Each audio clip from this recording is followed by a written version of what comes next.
At first glance, pumpkin muffins topped with a swirl of cream cheese frosting might seem like one of those bakery-style treats that you'd have to leave home for, but rest assured, you can do it just as good, if not better, in your very own kitchen. I'm Kelly, a pro food blogger with a hardcore passion for all things baked, sweet, and especially pumpkiny. Today, we're gonna whip up this quintessential fall treat together, and you're going to see just how easy it is and just how capable you are of making it at home. Per the usual, we're gonna kick this baking recipe off with the dry ingredients. You'll add 2 1/4 cup all-purpose flour, 2 teaspoons baking soda, 2 teaspoons of cinnamon, 1 1/2 teaspoon of fine sea salt, a 1/2 teaspoon of grated nutmeg, and a 1/2 teaspoon of ground allspice to a medium-sized mixing bowl and give it all a really good whisk. The wet ingredients are gonna begin with the star of the show, pumpkin. You'll need 15 ounces of pumpkin puree. Add the pumpkin puree to a large mixing bowl along with 1 cup of light brown sugar, 2/3 cup melted butter slightly cooled,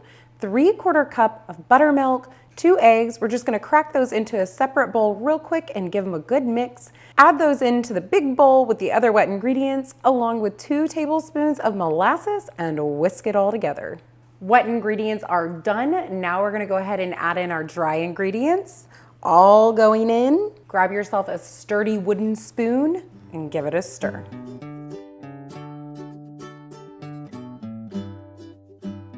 I like a wooden spoon for mixing, but I love a silicone spatula for scraping. The silicone spatula is great for coming in and scooping down the sides of the bowl and making sure that everything is really good and evenly incorporated. You wanna make sure that you get the sides and the bottom. All right, friends, so that is that for the batter. Let's prep the pan. Here I have 2 standard size 12 cup muffin tins.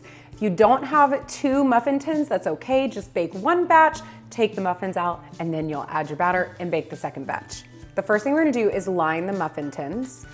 Now I'm going to spritz both the liners and the pan really good with some nonstick cooking spray. Whoa, come back here, you. Fly away, muffin liners.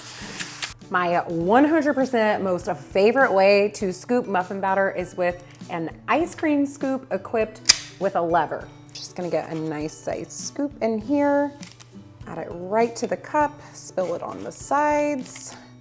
So that's just enough batter for a total of 18 muffins. If you don't have a lot of mouths to feed, you can always freeze them for later. Then you're gonna pop them in a 350-degree Fahrenheit preheated oven for about 25 minutes. All done.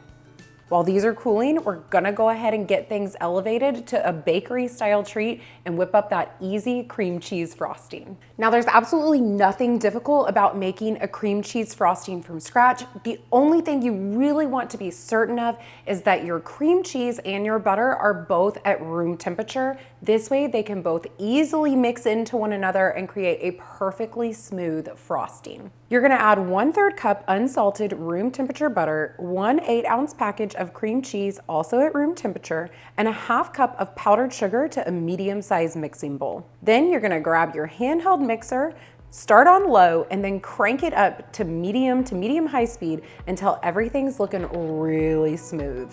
Now you'll just add in 1 teaspoon of pure vanilla extract and a pinch of salt.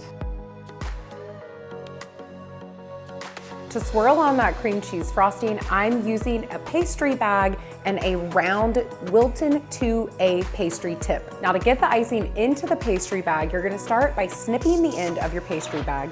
Then you're gonna slide that pastry tip all the way to the bottom of the bag, and then we're gonna fold over the sides. Use a silicone spatula to get all of that icing out of the bowl and scrape it right into the pastry bag. You're just gonna bring those sides right up, squeeze the top shut, and start pushing that icing downward. Now you'll just twist it shut, bring the muffins over, and let the swirling begin.